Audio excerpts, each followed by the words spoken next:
Hello, you're joining us again in the weekend edition of Into Vietnam with the most outstanding business news and expert ideas on the economy in the week. It's standing between April the 7th and the 13th. And here are the headlines. The World Bank says Vietnam GDP will grow modestly at 5.5% in 2014. Bank's forecast profit in 2014 to rise more than 5%.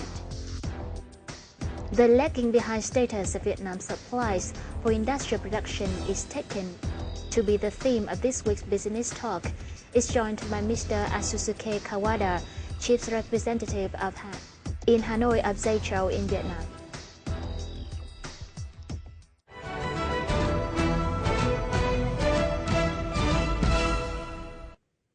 Let's begin with this week's figures. In its East Asia Pacific Economic Update report released on April the 7th, the World Bank said with limited progress in restructural reforms in banking and other sectors, the Vietnamese economy is expected to grow modestly at 5.5% this year. The estimation is based on the hypothesis that prudent macroeconomic policies will be implemented and the government will pursue a careful monetary policy and continue to put great focus on the reforming process, especially in state firms and local lenders, to liberate the private sector. The World Bank pointed out, despite improvement in macroeconomic conditions from 2013, Vietnam's GDP growth in 2014 is still below potential due to high risk from the restructuring process. The macroeconomic conditions will continue to be stabilized as inflation is falling and foreign investment are on the rise.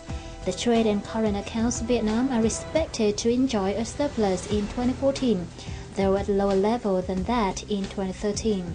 The World Bank says the country's inflation will be within 7% on condition that credit growth is at modest level and there is no significant shock from the supply side.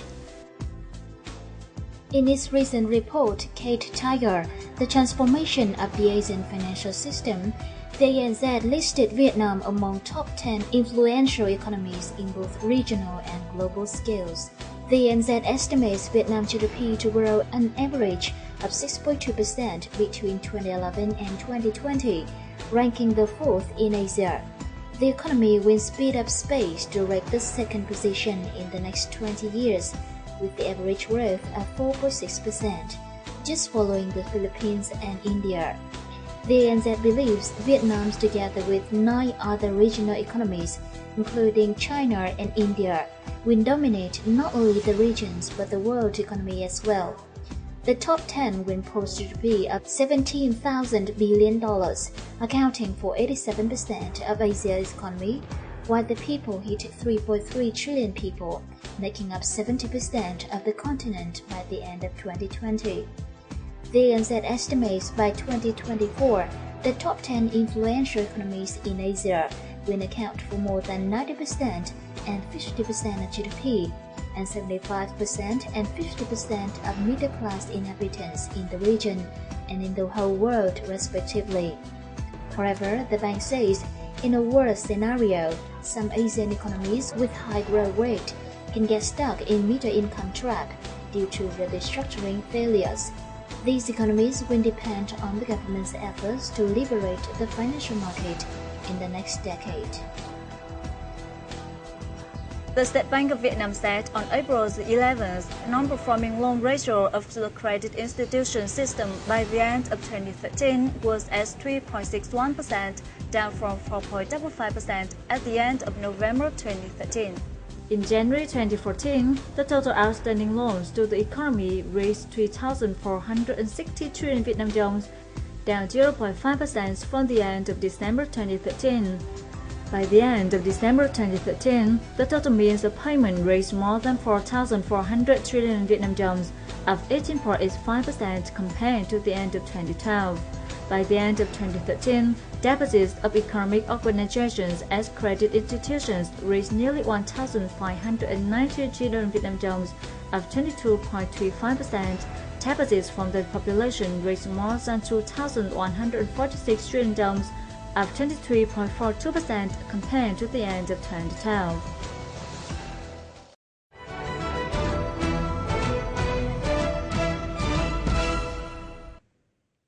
Coming up is some major macroeconomic and investment news.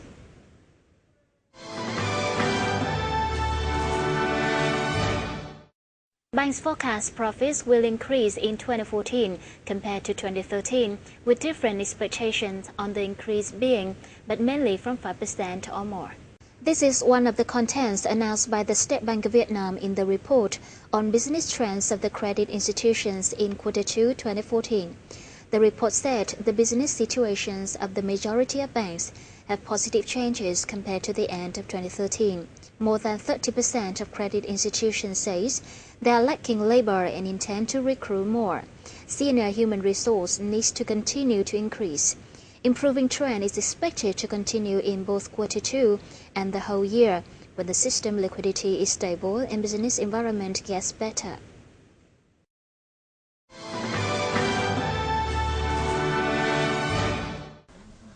According to the State Bank of Vietnam, by the end of February, the total assets of the banking system reached 5,684 trillion dong, down 11 trillion dong compared with the end of January 2014, and 71 trillion dong compared to the end of 2013.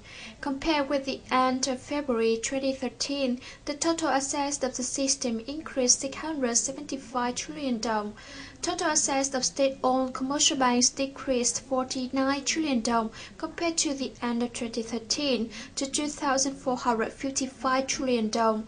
Total assets of joint-stock commercial banks also fell 57 trillion dong to 2,407 trillion dong. Meanwhile, total assets of joint venture banks and foreign banks rose nearly 34 trillion dong to 739 trillion dong. By the end of February, total trusted capital of the system reached 426 trillion dong, increasing more than 2.7 trillion dong compared to the end of 2013.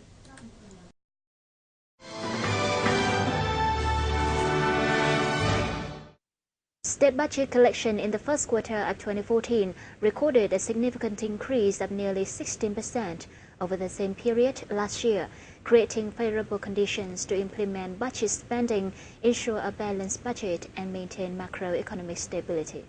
The domestic collection in the first quarter of this year was recorded at nearly 134 trillion dong, or $6.2 billion, equivalent to 24.8% of the annual estimate.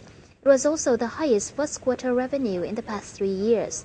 The robust results of Q1 domestic revenue is attributed to the close and effective coordination between central and local authorities.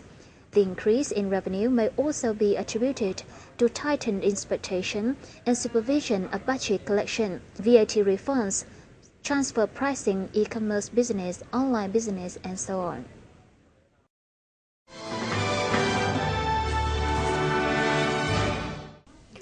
According to Bảo Việt Securities Company or BVSC, Vietnam's current foreign exchange reserves are estimated at $40 billion.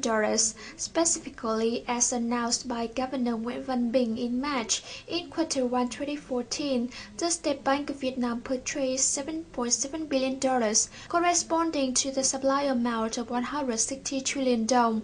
Therefore, according to BVSC, the current foreign exchange reserves of Vietnam are estimated at $40 billion, the highest level ever. So far, Vietnam has not announced the figure of foreign exchange reserves. However, according to statistics and forecasts by some financial institutions, Vietnam's foreign exchange reserves are on the rise. The northern province of Hải Dương has licensed a Đại An Vietnam Canada International Hospital project with total registered capital of $225 million. This is the biggest foreign direct investment project in Vietnam in the first quarter of 2014. The Canadian invested project aims to build a general hospital and provide healthcare services to local people.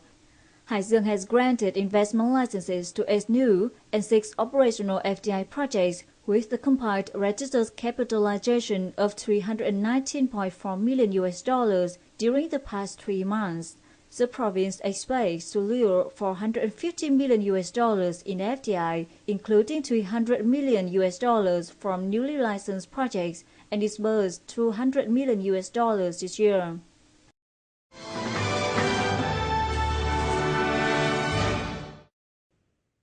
Local enterprises raised around 450 billion dong from their bond issues via private placement in the first quarter of 2014, lower than the quarterly average of last year, but experts forecast the market could improve later this year.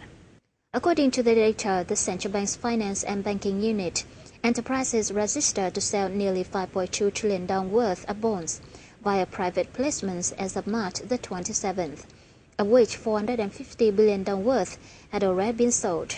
There were few transactions on the secondary market as businesses favored the private placement method. In 2013, Vietnamese firms issued an average of nearly 10 trillion dong each quarter, a record high for the corporate bond market.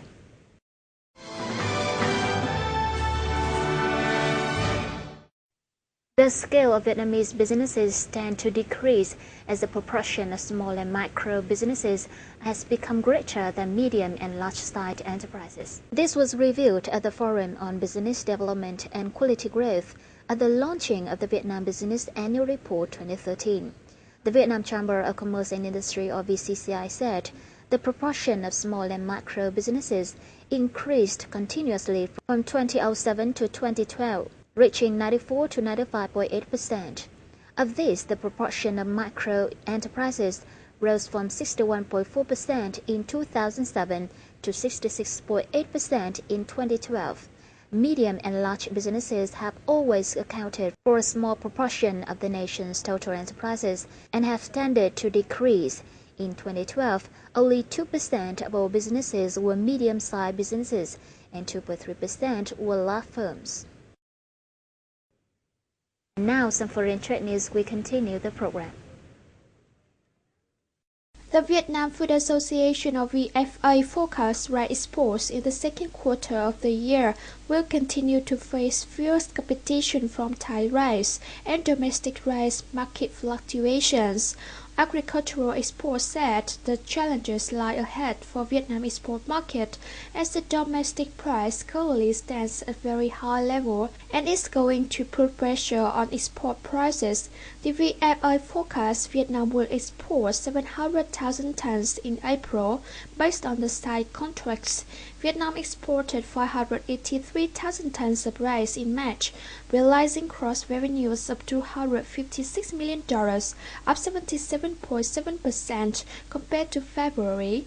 According to the VFA, exports in March surpassed the set plan, but accumulated 3-month exports were much lower than the same period last year due to low inventories, limited supply, and a relatively high domestic price amid a declining world price.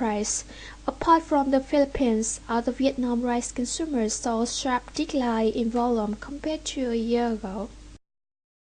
According to the Ministry of Agriculture and Rural Development Statistics, in the first quarter of the year, Vietnam exported 24,000 tons of tea valued at $37 million, representing a decrease of 15.4% in volume and 13.8% in value compared to the same period last year. In March alone, the country shipped 18 tons, generating $11 million in revenue. Tea exports to Pakistan, Vietnam's largest tea consumer, experienced a slight decline of 13% in volume and 1.7% in value. The average export price of tea in the first 2 months was $1,597 per ton, up 4.92% from a year earlier. Despite the modest fall in exports for the quarter, government economists remain optimistic on tea exports for 2014. The Vietnam Tea Association forecasts Vietnam will export 138,000 tons of tea this year to earn $222 million, substantially equivalent to last year's figure. According to the Vietnam Fruit and Vegetable Association, fruit and vegetable exports earnings grew by 32.2% to $215 million during the first quarter of the year and are expected to hit a record high of $1.2 billion this year. The majority of fruit and vegetable exporters are optimistic that 2014 will be a thriving year as backlogs of orders from traditional markets such as Russia and Japan have increased strongly. The top 5 importers of Vietnamese fruit and vegetables are China, Japan, the US, Thailand, and Malaysia. China is the largest consumer, accounting for nearly 35% of the total value. Last year, China purchased $302 million worth of Vietnamese fruit and vegetables, an annual increase of 38.8%, and market analysts forecast this growing trend will continue this year. A lot of garment and textile companies in Vietnam said they have export orders till the end of the second quarter 2014 and even constant orders for the whole year. This is the positive news for the sector with more than billions of dollars in exports and for the whole country's export sector. VITV reporter has a story.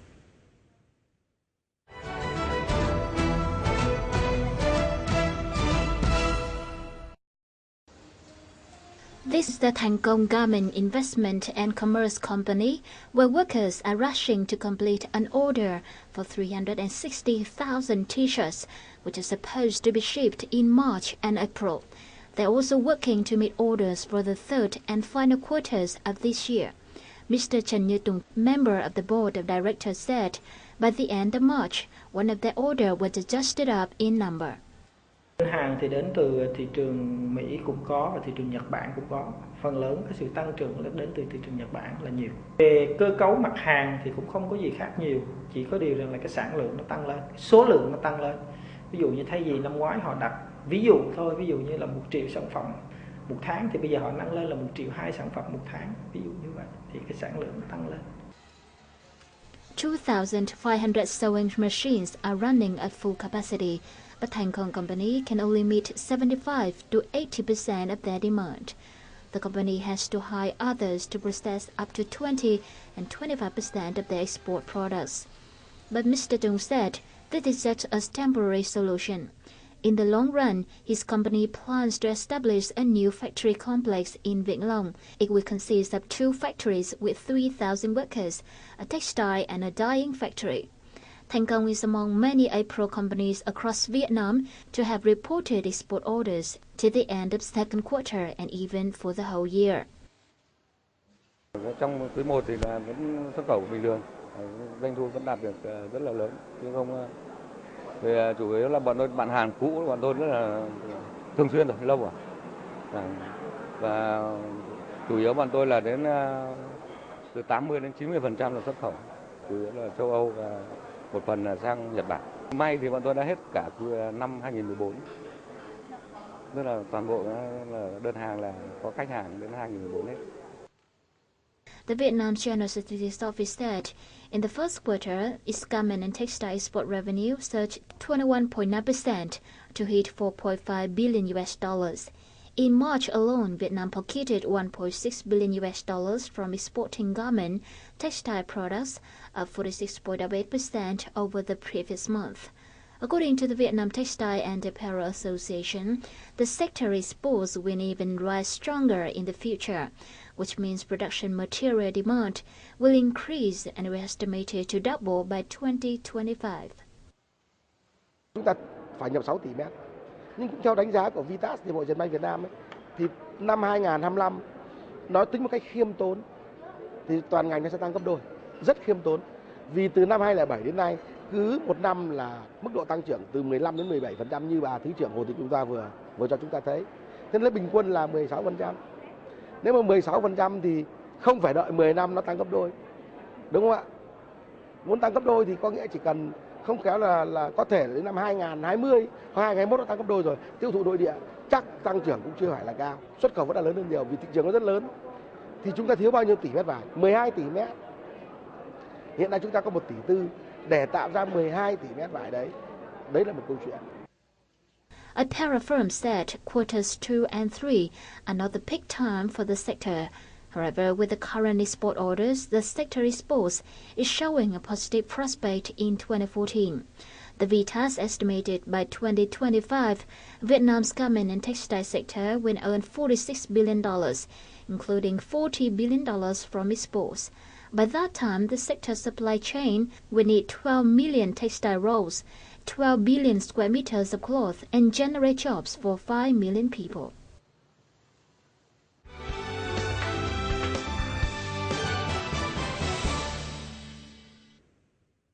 Vietnam is regarded as the best destination for oriented industrial production in Asia in the next 5 to 10 years. However, the Japan External Trade Organization, or ZETRO, warns Vietnam is showing signs of lagging behind other ASEAN members in material supply and spare parts, which are locally made. To take a close look at this disadvantage, VITV reporter had a talk with Mr. Asusuke Kawada, Chief Representative in Hanoi of ZETRO in Vietnam, and more to follow.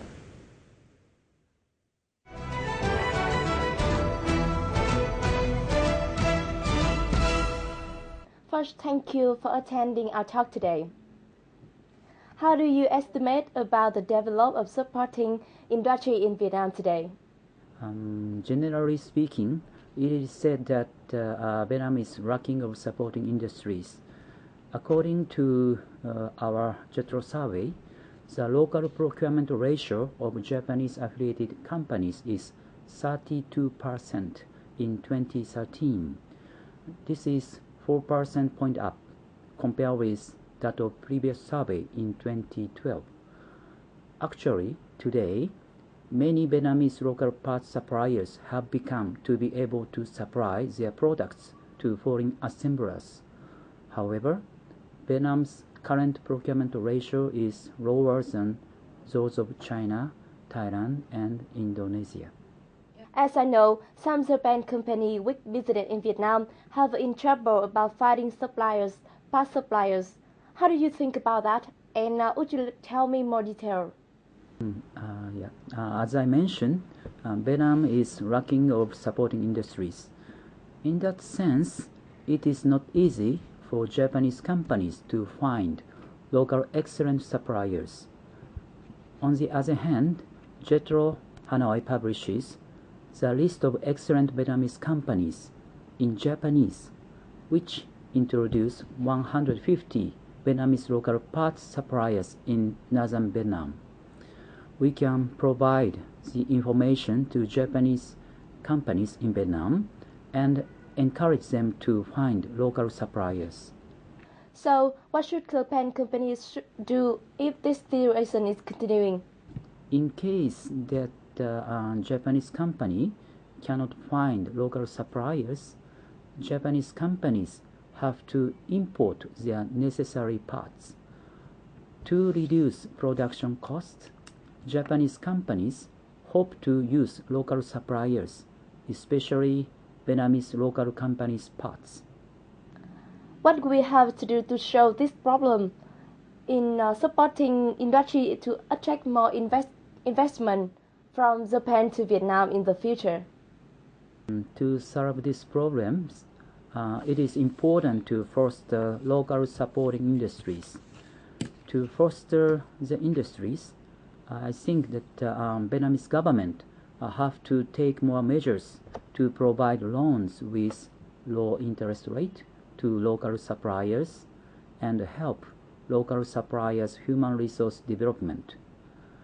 And also, as one of JETRO's activities in Vietnam, we organize supporting industries exhibition every year and provide the opportunities of business matching between Japanese manufacturers and Vietnamese local parts suppliers.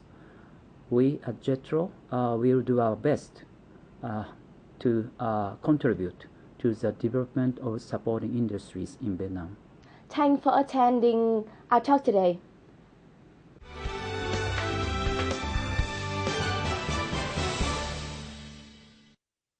As usual, the final part is the summary of the local securities market between April the 7th and the 11th.